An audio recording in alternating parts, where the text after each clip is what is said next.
Hello learners, आप सभी कैसे हैं। आई होप आप अच्छे होंगे। आज मैं इस वीडियो में क्लास 9 के स्टूडेंट के लिए जियोग्राफी सब्जेक्ट के चैप्टर नंबर 6 के कुछ एमसीक्यू और एसएक्यू क्वेश्चन लेकर आया हूं। आप जानते हैं कि जो एमसीक्यू या एसएक्यू क्वेश्चन होते हैं वो काफ़ी हेल्पफुल होते हैं आपके एग्ज़ाम के लिए। आपको ये भी पता है कि बहुत जल्द आपका फाइनल एग्ज़ाम शुरू होने वाला है, ठीक है। और चैप्टर जो 6 है आपका फाइनल एग्ज़ाम के सिलेबस में ही है। यदि आप वेस्ट बंगाल बोर्ड क्लास 9 के स्टूडेंट हैं तो बस ये वीडियो आप ही के लिए है। कल मैंने एक वीडियो बनाया था फिजिकल साइंस के ऊपर, आपका अंतिम चैप्टर ध्वनि था। आप अगर वो वीडियो नहीं देखे हैं तो हमारे चैनल के प्लेलिस्ट में जाकर देख सकते हैं, ठीक है, जिसका नाम लिखा हुआ है क्लास 9 फिजिकल साइंस। चलिए आज का जियोग्राफी का देख लेते हैं। जो एमसीक्यू और एसएक्यू क्वेश्चन होता है वो हमें चैप्टर को समझने में काफ़ी मदद करता है कि उस चैप्टर में क्या लिखा हुआ है। काफ़ी अच्छा एक बेस तैयार करके हमें दे देता है। तो चलिए हम शुरू करते हैं। हमारा पहला क्वेश्चन क्या है, देखिए कि प्राकृतिक कारक जो जीव जंतु एवं आर्थिक तंत्र को नष्ट करते हैं उसे प्राकृतिक आपदा कहते हैं। पृथ्वी के अचानक हलचल से जीवन नष्ट होने लगता है उसे कहते हैं भूकंप। अंतर्जात आपदा है भूकंप है, चक्रवातीय तूफान है बहिर्जात आपदा होता है। अंतर्राष्ट्रीय भूकंपनात्मक केंद्र स्थित है तो जापान के टोक्यो नगर में। निम्नलिखित में कौन प्राकृतिक संकट है, तो बर्फीले प्रदेश की विषम जलवायु। निम्नलिखित में कौन प्राकृतिक आपदा है, तो भूकंप है। बाढ़ का कारण नहीं है तो भौम जल का रिसाव। सुनामी का कारण क्या है, तो समुद्र के भीतर भूकंप का आना है। मैंने समुद्र का भीतर जब भूकंप आता है तो सुनामी का कारण बनता है वो। भूकंप जनित ऊंची सागरीय लहरें कहलाती है सुनामी। भारत का सर्वाधिक बाढ़ प्रभावित राज्य है बिहार। बाढ़ आने का प्रमुख कारण क्या है, तो अधिक वर्षा। सूखा का कारण क्या है, सामान्य से कम वर्षा। भारत का उत्तरी हिस्सा जिस प्राकृतिक आपदा से सबसे अधिक प्रभावित रहता है वह है भूस्खलन। बाढ़ प्रभावित प्रदेश नहीं है तो राजस्थान का मरु क्षेत्र। भारत का सूखा प्रभावित क्षेत्र नहीं है तो पश्चिम बंगाल का उत्तरी भाग। सूखे से बचाव का दीर्घकालीन उपाय है वर्षा का संचयन। भूकंप की दृष्टि से पश्चिम बंगाल का अधिक संवेदनशील अंचल है उत्तरी पर्वतीय अंचल। संयुक्त राज्य अमेरिका में ब्लिज़र्ड को कहते हैं नार्दर। भारत में बाढ़ संवेदनशील क्षेत्र है तो 24 मिलियन हेक्टेयर। इनमें से कौन प्राकृतिक आपदा नहीं है, तो दंगा जो है। बाढ़ किस प्रकार की आपदा है, प्राकृतिक आपदा है। मैग्मा का पृथ्वी पर अचानक प्रवाह है तो ज्वालामुखी विस्फोट है। भारत का सबसे अधिक चक्रवात प्रभावित प्रदेश है तो उड़ीसा और पश्चिम बंगाल है, जिसमें हम लोग रहते भी हैं पश्चिम बंगाल में। भारत के पूर्वी भाग में उष्ण कटिबंधीय चक्रवात का कारण है तो बंगाल की खाड़ी में निम्न दबाव का होना। अधिक उष्ण कटिबंधीय चक्रवात आता है मई जून में। अचानक जल स्नेहक द्वारा खिसकाव कहलाता है भूस्खलन। नदी के जल का अधिक मात्रा में बहकर चारों ओर फैलना कहलाता है बाढ़। भारत के एक बाढ़ प्रवण क्षेत्र का नाम है गंगा का मैदानी भाग। सबसे हानिकारक प्राकृतिक विपत्ति है बाढ़ है। रासायनिक हथियारों का प्रयोग एवं रासायनिक विस्फोट है तो रासायनिक विपदा।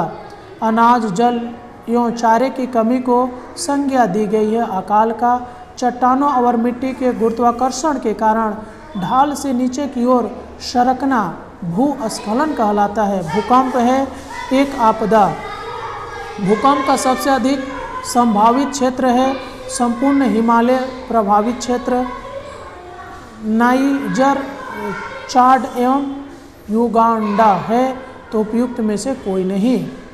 भूस्खलन की घटना सामान्यतः घटित होती है तो पर्वतीय प्रदेशों में। मिट्टी के कटाव का एक प्रमुख कारण है वनों का कटाव। पश्चिम बंगाल का सर्वाधिक उष्ण कटिबंधीय चक्रवात प्रभावित क्षेत्र है दक्षिण तटीय क्षेत्र। भारत में हिमस्खलन प्रभावित राज्य है जम्मू कश्मीर। पश्चिम बंगाल जिस प्राकृतिक आपदा से सबसे अधिक प्रभावित रहता है वह है चक्रवात। सुनामी का अर्थ नहीं है भूकंप से उत्पन्न समुद्री तरंग। पृथ्वी की आंतरिक प्रक्रमण द्वारा कौन सी आपदा उत्पन्न होती है? तो भूकंप उत्पन्न होता है। भूकंप का साधारण अर्थ होता है पृथ्वी का हिलना। चलिए अब ऐसे क्यू क्वेश्चन को देख लेते हैं जल्द से जल्द। प्राकृतिक संकट और प्राकृतिक आपदा में कौन अति तीव्र से घटती है? तो प्राकृतिक आपदा। किसी एक अंतर्जात आपदा का नाम लिखिए तो भूकंप है।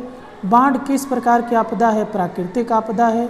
दुर्घटनाओं का प्रभाव यदि अस्थायी हो जाए तो उसे क्या कहते हैं? तो प्राकृतिक संकट। सूखा का सबसे प्रमुख कारण क्या है? कम वर्षा। सर्वाधिक खतरनाक प्राकृतिक आपदा किसे माना जाता है? तो समुद्री तूफान या चक्रवात को। भारत का पूर्वी तट किस प्राकृतिक आपदा से प्रभावित रहता है? तो तूफान से। महासागर की तली में होने वाली भूकंप को किस नाम से जाना जाता है? तो सुनामी से।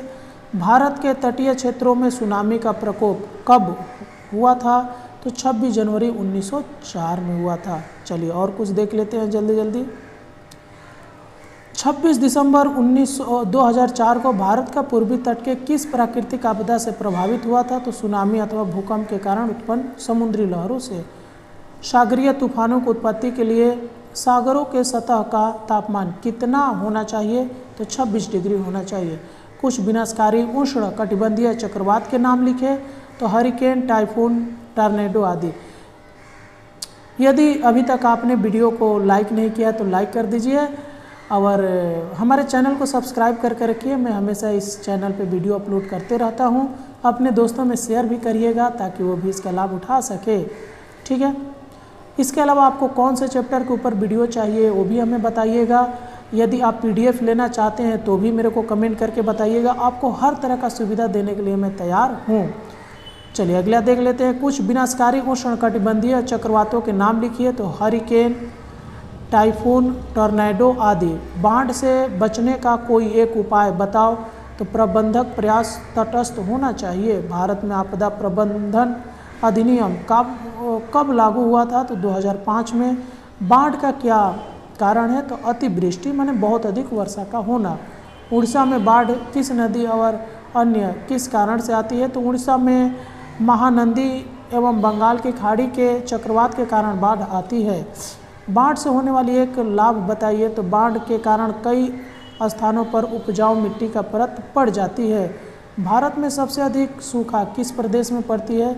तो राजस्थान में अरावली क्षेत्र एवं गुजरात में कच्छ का क्षेत्र।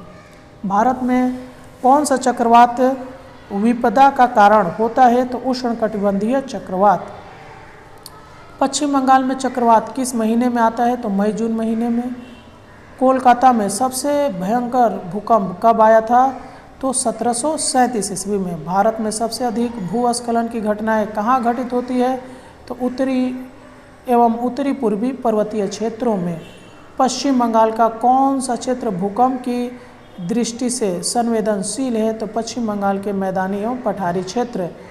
पश्चिम बंगाल का किन प्राकृतिक आपदाओं को प्रायः प्रतिवर्ष सहन करना पड़ता है?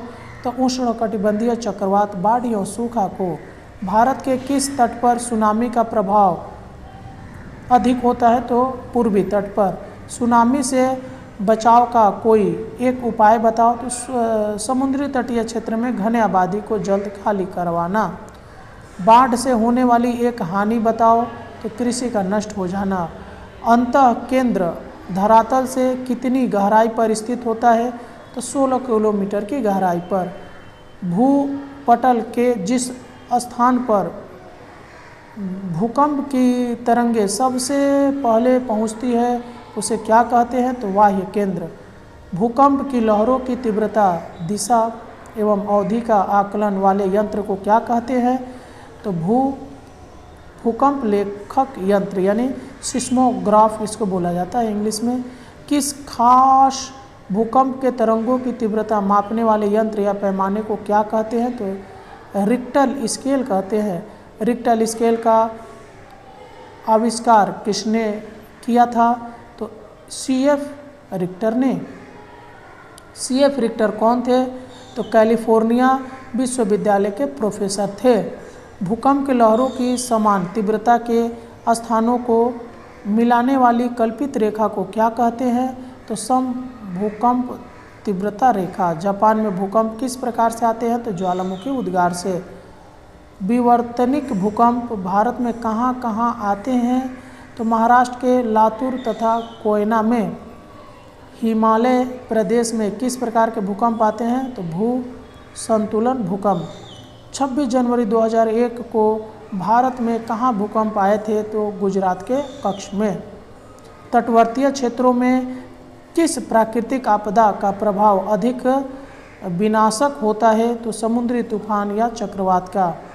समुद्री तूफान किन प्रदेशों में सामान्य रूप से आता रहता है? तो उष्णकटिबंधीय प्रदेशों में। समुद्री तूफान या चक्रवात को प्रभावित करने वाले कारक कौन है? तो उच्च तापमान या आर्द्रता। समुद्री तूफान या चक्रवात की उत्पत्ति के लिए कितने तापमान की आवश्यकता होती है? तो लगभग 26 डिग्री। समुद्री तूफान या चक्रवात का व्यास कितना होता है? तो इसका व्यास होता है 100 किलोमीटर से 150 किलोमीटर तक हो सकता है। अटलांटिक महासागर में समुद्री तूफान को क्या कहते हैं? तो हरिकेन कहते हैं। कैरिबियन और उत्तरी पूर्वी प्रशांत महासागर में समुद्री चक्रवात को क्या कहते हैं? तो टाइफून कहते हैं। तो इस वीडियो में बस इतना ही। मिलते हैं किसी और वीडियो में। ओके, तब तक के लिए जय हिंद।